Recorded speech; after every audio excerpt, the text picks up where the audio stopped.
Méditation de la communauté des disciples du Christ vivant en ce jeudi dans l'octave de Pâques, année liturgique A.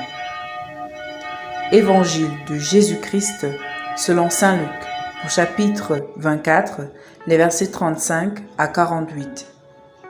En ce temps-là, les disciples qui rentraient d'Emmaüs racontaient aux 11 apôtres et à leurs compagnons ce qui s'était passé sur la route et comment le Seigneur s'était fait reconnaître par eux à la fraction du pain. Comme ils en parlaient encore, lui-même fut présent au milieu d'eux et leur dit : « La paix soit avec vous. » Saisis de frayeur et de crainte, ils croyaient voir un esprit. Jésus leur dit : « Pourquoi êtes-vous bouleversés et pourquoi ces pensées qui surgissent dans vos cœurs ? Et pourquoi ces pensées qui surgissent dans votre cœur ? Voyez mes mains et mes pieds. C'est bien moi. Touchez-moi. Regardez. Un esprit n'a pas de chair ni d'os, comme vous constatez que j'en ai. Après cette parole, il leur montra ses mains et ses pieds. Dans leur joie, ils n'osaient pas encore y croire et restaient saisis d'étonnement.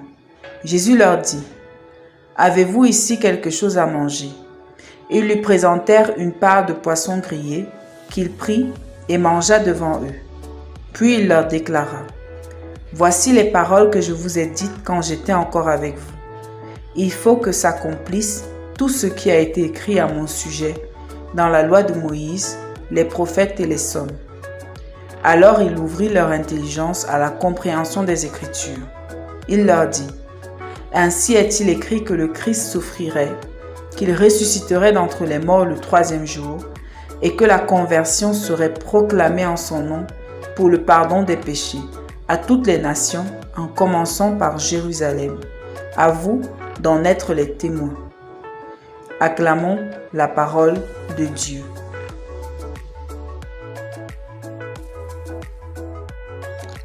Méditation.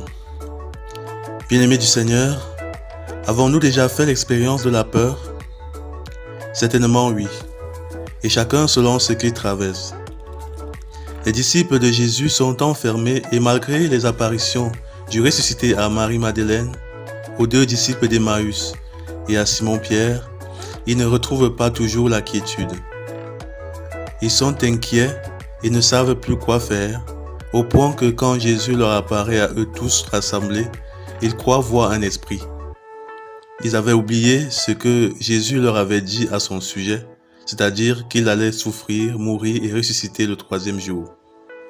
Mais le Christ apparaît pour se montrer les marques des clous sur ses pieds et sur ses mains, manger du poisson grillé devant eux en leur interprétant l'Écriture. Mais surtout, il leur accorde la paix.